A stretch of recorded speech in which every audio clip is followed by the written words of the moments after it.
Hello les amis, bienvenue dans cette nouvelle vidéo sur les portes fin de chantier. Ça va être un gros tuto qu'on va diviser en plusieurs vidéos parce qu'il y en a des choses à dire. Donc oui, pour ceux qui n'aiment pas m'entendre parler, là ça va pas être la vidéo que vous allez kiffer. Je vais beaucoup parler, je vais bien aller en profondeur dans tout le montage de l'encadrement, les recouvrements, la poignée, le détalonnage en bas pour laisser passer l'air pour la VMC dans le cadre de la RE 2020. Et on va aller aussi en Espagne. Pourquoi on va aller en Espagne? Parce que là-bas, la porte fin de chantier, c'est le standard. La porte pas fin de chantier qui se met en parallèle des montants quand on fait le placo, eux là-bas, ça, ils connaissent pas. Donc c'est pour ça qu'à l'étranger, on trouve les meilleurs prix. Je parle de l'Espagne, je pourrais parler peut-être de l'Italie, de l'Allemagne, peu importe. Renseignez-vous à l'étranger, c'est souvent beaucoup moins cher et ça peut faire basculer votre décision. Donc c'est parti, on se retrouve juste après le générique. On va en Espagne. Enfin, on va en Espagne. On était il y a un an, mais bon, direction l'Espagne.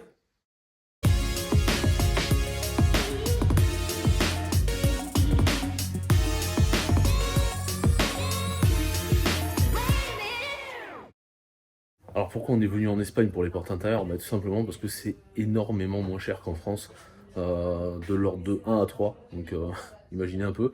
Donc comme on a un budget qui est quand même assez conséquent vu qu'on a pas mal de portes intérieures, on est venu ici pour se rendre compte de la qualité. En fait, comment ça se passe en Espagne? Ils ont les usines sur place.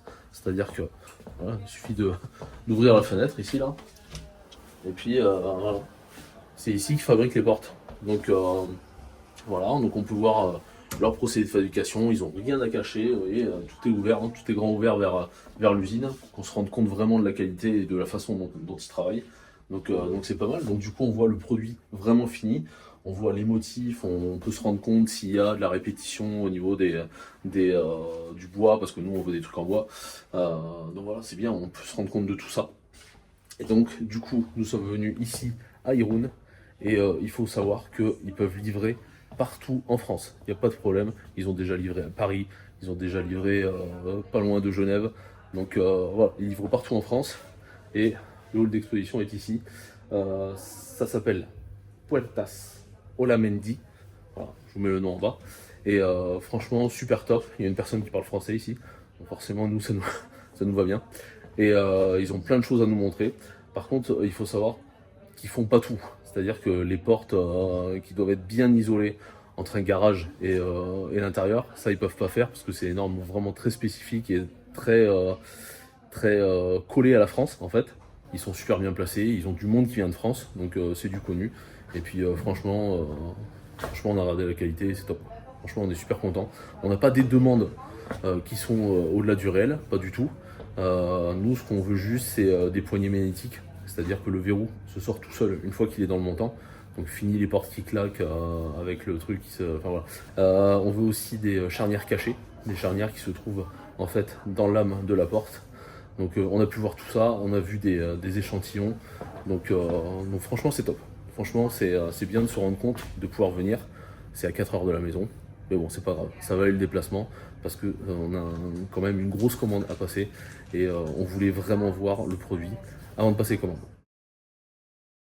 Allez, retour en France, ça fait pas loin d'un an qu'on a tourné la première partie de la vidéo, donc chez Puerta Solamendi, et comme vous pouvez le voir, on a choisi pas du tout du bois, alors qu'on se tâtait vraiment sur le bois. Pourquoi? Parce que le carrelage, hein, vous voyez, l'ambiance un petit peu bois du carrelage, on s'est dit que ça allait être un petit peu redondant, que ça allait être compliqué de marier ça vraiment pour que ce soit cohérent avec le bois clair et le bois sombre.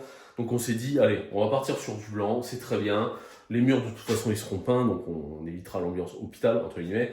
Mais voilà, et le blanc c'est très bien, franchement elles sont belles ces portes, elles sont douces et tout, enfin c'est très quali, je suis très content. La fermeture magnétique, ça marche super bien, c'est top.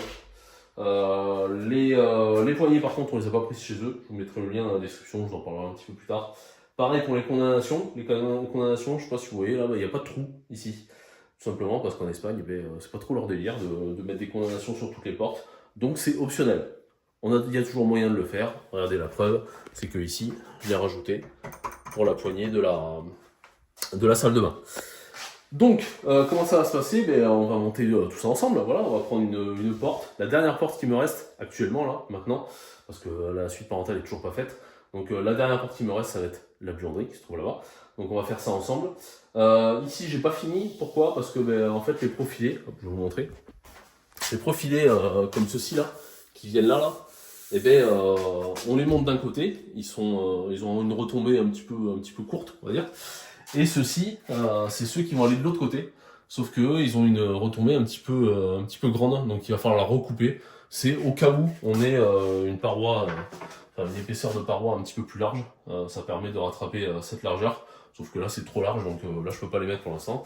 J'attends un outil, d'ici la fin de la vidéo je l'aurai, donc on va pouvoir couvrir toutes les portes, enfin tout le montage de la porte. Allez, voilà comment la porte arrive, voilà le conditionnement, donc elle est bien cellophanée, il y a bien des protections en polystyrène là, dans les angles et tout ça, donc c'est pas mal. Ça arrive à côté, donc ça c'est les montants, vous voyez, on a les 6 montants, c'est-à-dire les 3 intérieurs, les 3 extérieurs, avec les parties fines et les parties larges. Au niveau matos, on aura besoin de ça, j'ai acheté ça parce que je trouvais ça vraiment pas mal. J'ai fait 2 portes 100 et j'ai fait le reste avec. Je peux vous dire que ça change la vie. Ça sert à maintenir, ces outillages qui servent à maintenir en fait les montants de l'encadrement de la porte, bien comme il faut, bien parallèle, bien, si vous voulez, ils auraient tendance, parce que c'est de la petite structure, hein, ça peut se tordre, hein. Donc ça les maintient bien comme ça les maintient bien comme ça, enfin c'est vraiment top. Donc je recommande si jamais vous avez l'occasion. J'ai payé ça 90 € d'occasion sur Amazon et franchement je suis content d'avoir acheté ça. On a des serre-joints, on a de la colle à bois, on a de la colle, du Mastic-Colle FT101, j'aime bien celui-là. On a de la mousse polyuréthane, on a une équerre au cas où, on a une multiprise, ça peut toujours servir. Des vis placo, ça peut servir aussi, je m'en suis pas servi partout mais ça peut dépanner. Des embouts, 1 mètre, un pistolet, on a des cales ici, des cales menuiserie exprès avec différentes couleurs, donc différentes épaisseurs, un laser, des vis qui iront au niveau des charnières, des vis un petit peu solides. On a aussi un télémètre laser, c'est pas mal pour être sûr qu'on soit bien parallèle, un maillet, un cutter, un niveau, une visseuse, et je pense qu'on est pas mal. Le prérequis, c'est d'avoir des surfaces qui sont quand même assez propres à ce niveau-là, parce que quand on va venir coller, oui, parce qu'on va coller, vous allez voir, il vaut mieux que ça accroche bien. Donc ici, c'est propre, ça a été protégé quand j'avais fait la peinture, donc c'est nickel. De l'autre côté, c'est pareil. Là-haut, c'est pas trop grave, il y a un peu de peinture, mais ça ira. On aura aussi besoin, je l'ai reçu enfin, pour couper les montants dans la longueur. Vous allez voir, hein, la partie qui était un petit peu trop large. Ça ira bien pour ça, c'est une scie sur table. On aura besoin de la scie anglais. Alors vous voyez, c'est un peu le bazar, hein. Cherchez pas à savoir. On essaye de ranger les voitures, de garer les voitures, et puis on essaye de pousser un petit peu au fur et à mesure. Mais bon, ça ira pas mal pour couper les montants à la bonne longueur. Et on est pas mal en ce qui concerne le matos. Allez, et bien la première étape, c'est qu'on va déballer tout ça.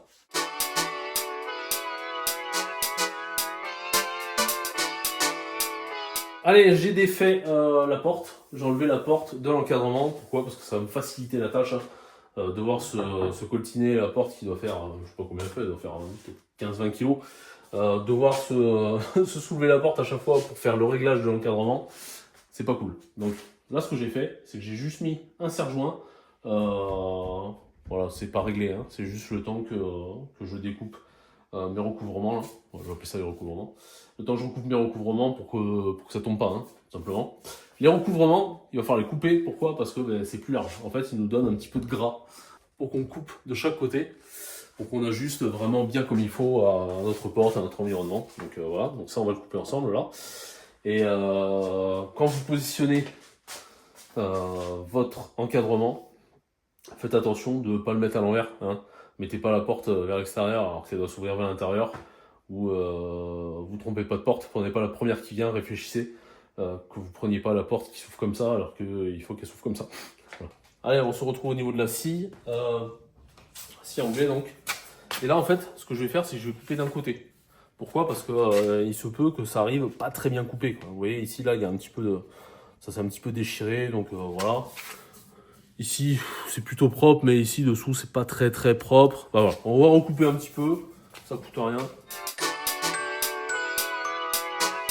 Là, au moins, on est propre, on est nickel. Pas de bavure. Donc, je m'aligne ici par rapport à la gorge qui se trouve là. Vous voyez? Et en fait, ce que je fais ici, alors moi j'aime bien prendre le cutter, pourquoi? Parce que c'est très précis. Je mets le long de la gorge, et en fait, je fais une marque. Hop. Et en fait, par rapport à cette marque, qui se trouve ici, je vais aller couper avec la scie à onglet. Allez, c'est bon. On contrôle quand même, on sait jamais. Hop, je me mets à ras. Et là, je suis parfait. Donc maintenant, ce que je fais, sans plus attendre, je vais coller. Donc pour coller, tout simplement, hop, je prends ma colle et j'en mets ici dans la rainure. Vous voyez là, j'ai mis juste un petit filet. Alors je penche pas trop parce que c'est très liquide. J'en ai mis juste un petit filet tout le long. Donc là, j'ai juste à m'aligner. Là, j'appuie et c'est bon. Alors là, je laisse sécher. Ça met 5 minutes à sécher, donc c'est rapide. Bon, perso, je préfère le laisser un bon quart d'heure sécher. Comme ça, au moins, je suis tranquille. Je sais que ça va bien prendre. Et en attendant, je vais faire exactement pareil que tout à l'heure, mais avec les autres montants. Alors, avant de mettre les montants, je préfère surélever mon encadrement. Alors, hop, je surélève à peine et je mets des petits cales de 1 mm. Et donc ici, à partir de là, je vais pouvoir enquiller mon montant. Mon montant, c'est la partie que j'ai redécoupée là tout à l'heure. Donc, hop, je me mets ici. Je me mets légèrement dedans, vous voyez. Et en fait, là-haut, je vais venir me mettre un petit peu dans la gorge, vous voyez ici, là, pour être prêt à faire mon repère. Donc là, je prends mon cutter, et en fait, ce que je peux faire, c'est faire mon repère, comme tout à l'heure, ici, là. Je viens faire mon repère, ici. Et attention, il va falloir faire un second repère. Pourquoi? Parce que regardez, ici, là, vous voyez cette partie-là, là elle coupe la gorge. Donc ici, je ne vais pas pouvoir mettre mon montant jusqu'en haut. Donc il va falloir que je coupe l'épaulement de mon montant. Donc ici, il va falloir que je fasse un repère. Donc là, on n'est pas très bien affûté. Donc vous voyez, hop, je fais un petit repère en haut, là. Ici.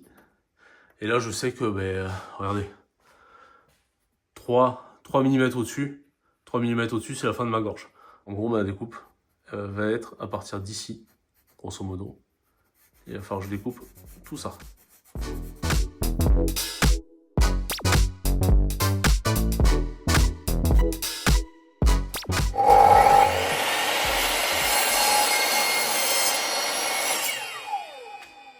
Et maintenant, pour éliminer la partie en trop, que je me mets là-dessus. Voilà. Comme ça, j'abîme pas mon montant là.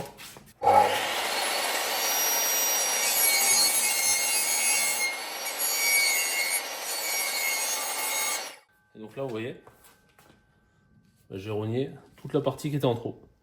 Hop. Je me mets bien en bas. Et ici, hop, quand je m'appuie, c'est propre, c'est nickel. Allez, maintenant on peut coller.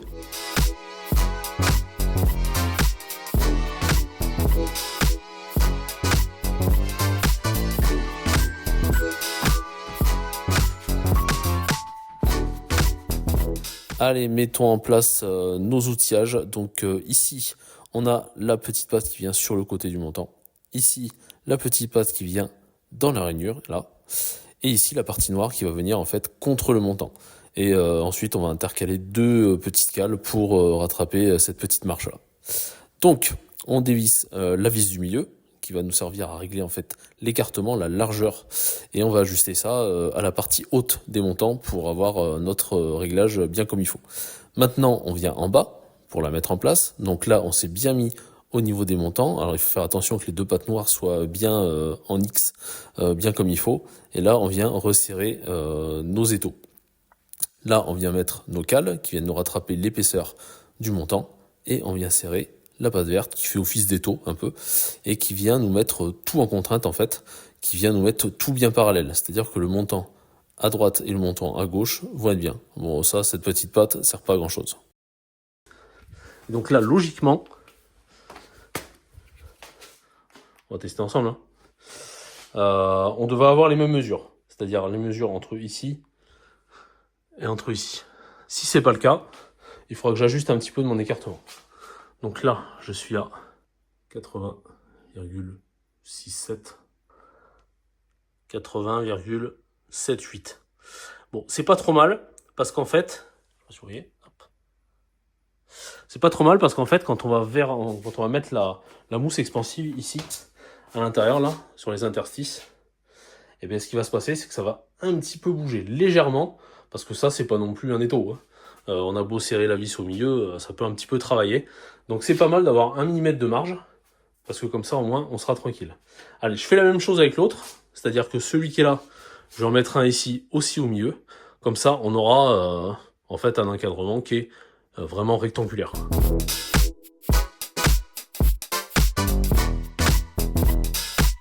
Allez, c'est bon, j'ai tout réglé. Maintenant, il faut savoir si je suis bon comme ça, quoi. C'est-à-dire si mes deux angles ici sont à 90 degrés. Parce que s'ils sont pas à 90 degrés, ça va être moche. Une fois que vous allez mettre votre porte, vous allez avoir des jeux en biseau là qui vont partir, ça va être vraiment immonde. Donc là, ben, on prend le laser, hein, comme d'habitude. Le laser, l'instrument magique, qui fait que, ben voilà, c'est bon, je suis bien droit. J'ai regardé là, je suis... Alors ça se voit pas trop, hein, la caméra. Et j'ai regardé de ce côté-là aussi, je suis bien droit. Donc là, c'est top. Ce qu'il va falloir faire maintenant, c'est gérer notre fixation d'encadrement. L'encadrement est fixé par des points fixes mécaniques, par vis, à ces deux endroits-là, que ce soit la charnière du haut ou la charnière du bas. Pourquoi on fixe surtout par là? Parce que c'est les points les plus, forts. Hein. C'est là où on veut mettre nos vis. Hein. Ces vis-là, je vais les enlever là. Hop, les deux, enfin les quatre avec en bas. Je vais les enlever. Et en fait, ici, il va me falloir un appui pour attraper le jeu. Et pour pouvoir ensuite visser au travers mes deux vis. Mon appui, ça peut être plusieurs choses. Je peux prendre du bois brut et ajuster l'épaisseur. Je peux prendre de la chute de recouvrement, comme ça, virer la partie où il y a le retour là, et mettre ça derrière. Voilà, comme ça. Ça me fait un appui. Et par contre, il faut vraiment ajuster. C'est-à-dire que si on a, par exemple, je vais dire une bêtise, mais 18 en bas d'écart, 22 en haut d'écart, mettez pas 20 parce que c'est entre les deux.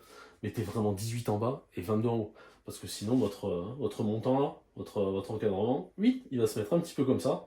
Donc du coup, ça va tout vous dérégler et on se retrouve avec le même problème que je vous ai dit tout à l'heure, hein, la porte qui est moche dans son encadrement. Donc il faut vraiment ajuster. Plusieurs solutions pour ça. Donc on ajuste en enlevant de la matière. Donc par exemple, si j'ai 18 et que ça fait 20 d'épaisseur, une bêtise, hein. Ça fait 20, et bien j'essaie d'enlever 2 mm.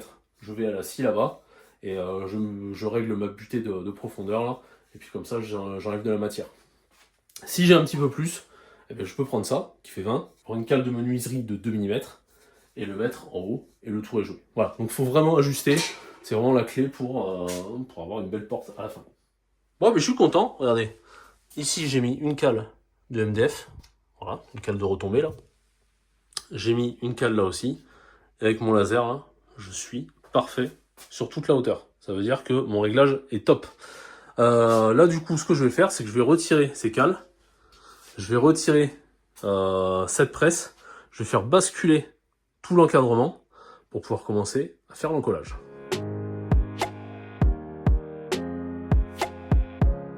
Allez, maintenant j'ai enlevé ça, je vais pouvoir tout encoller avec le mastic colle.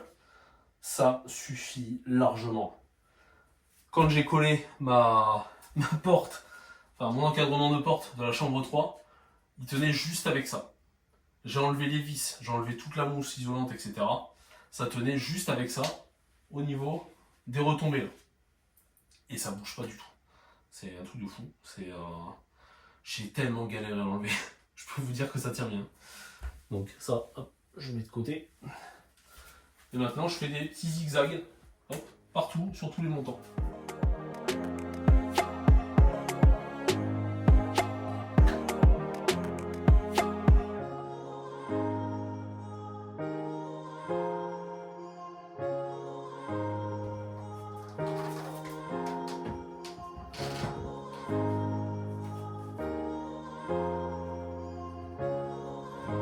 Je fais bien attention que les cales soient bien en place, bien entendu. Là, ok. Là, je vais mettre mes cales. Je peux mettre un serre-joint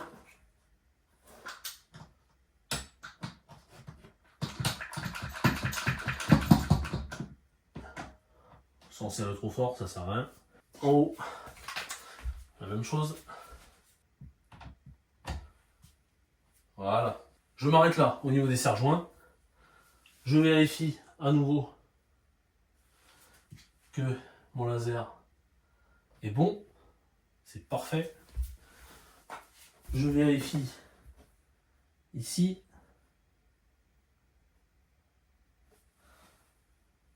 C'est parfait. Je me mets aussi également ici. En fait, pourquoi je fais ça? C'est pour vérifier que la porte elle soit bien positionnée. Comme ça. Prenez votre laser. Enfin, achetez un laser. Prenez votre laser et regardez que vous êtes bien dans tous les sens. Tout ce qui peut vous passer par la tête au niveau des alignements, mettez votre laser et regardez. Là, par exemple, je regarde à ce niveau-là. Je regarde que j'ai bien la continuité du laser ici. J'ai bien la continuité du laser ici. Pour qu'en fait, ma planalité elle soit bonne dans ce sens-là. Parce que sinon, ça risque de faire des jeux au niveau de la porte et c'est pas bon quoi.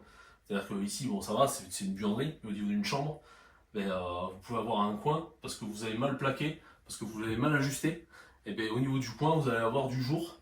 Et là, ben, pas cool, parce que votre réglage, il est pas bon. Il faudrait tout reprendre, tout décoller, tout reprendre. Enfin, ça peut devenir une misère. Donc vraiment, faites vraiment très attention à ce niveau-là. La lumière, s'il te plaît. Merci.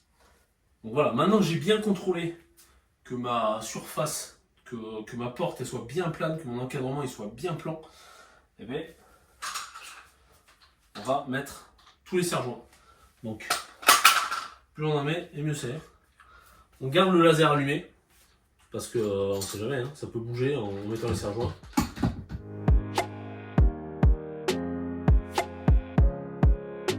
Allez, tout est bon, tout est revérifié 5 fois, 6 fois, 40 000 fois s'il faut, et au moins on est tranquille quoi.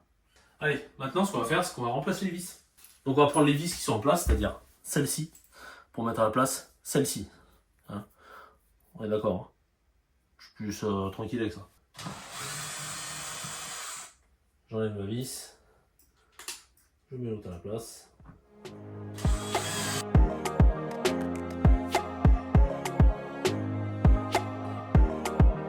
Donc là voilà, ma porte, là elle est fixée en bas.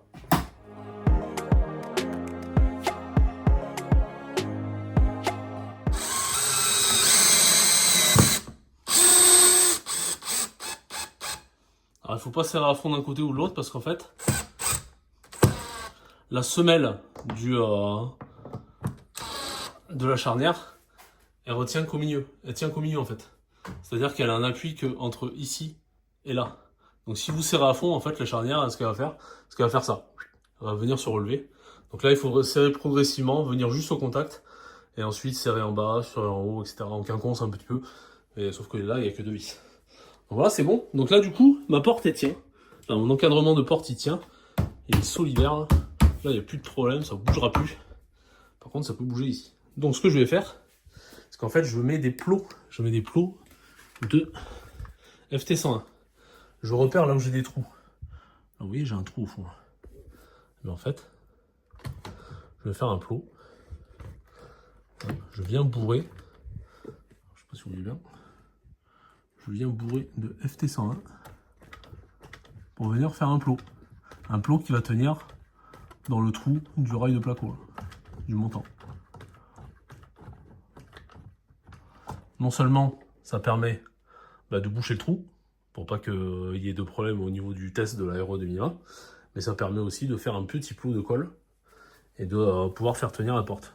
Donc je vais en mettre, donc j'en ai mis un ici, je vais en mettre à chaque trou en fait.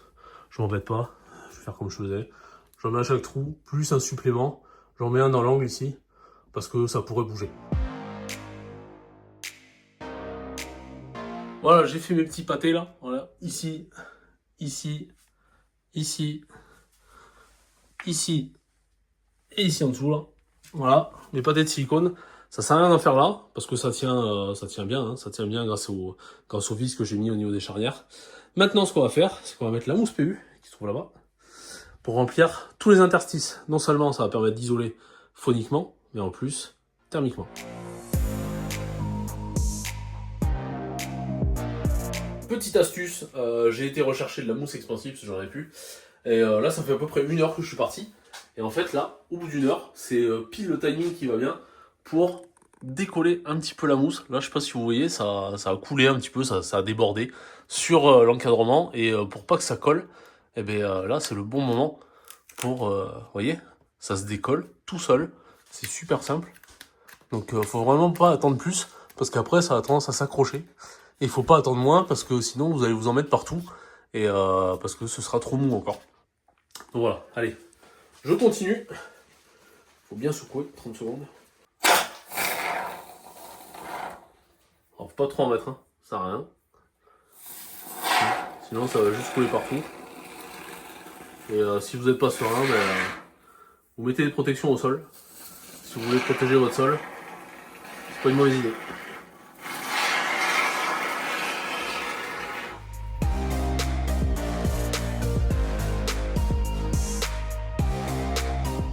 Allez, on se retrouve un petit peu plus tard. Quand tout ça aura séché, on pourra enlever tous nos serre-joints, on pourra enlever tous nos gabarits, etc. Et on pourra commencer à couper la mousse. On se retrouve le lendemain et on est prêt à couper l'excédent de mousse PU qui a débordé un petit peu. Vous voyez, ici les petits trous que j'ai, c'est là où j'ai fait le silicone. Donc voilà. Donc là, en fait, ce que je vais faire, c'est que je vais couper. Je préconise de prendre un cutter avec une lame, enfin un petit cutter avec une lame fine là, une nouvelle lame, une lame neuve. Et là, vous voyez, hop, ça coupe super bien. Vous pouvez couper en V là comme moi. Vous voyez là, ça fait un peu une forme de V. Et voilà, c'est très bien. Donc on fait tout le tour de la menuiserie et ensuite on enlève toutes les presses. Et voilà les amis, pour ce premier volet sur le montage de la porte fin de chantier, vous avez vu, on en est qu'à l'encadrement et on a une vidéo qui fait déjà plus de 25 minutes. Donc c'est dire si c'est quand même assez intense à faire cette partie-là. N'hésitez pas à poser des questions dans la partie commentaires, c'est fait pour ça. Je vous répondrai avec un grand plaisir si j'ai pas été assez en profondeur dans les choses. N'hésitez pas à vous abonner, je vais essayer de sortir les vidéos quand même assez vite derrière pour la suite de ce montage de porte fin de chantier. N'hésitez pas quand même à vous abonner si c'est pas déjà fait. N'hésitez pas aussi non plus à mettre un petit pouce vers le haut, ça nous fait toujours plaisir. Et moi je vous dis à la prochaine. D'ici là, portez-vous bien. Ciao.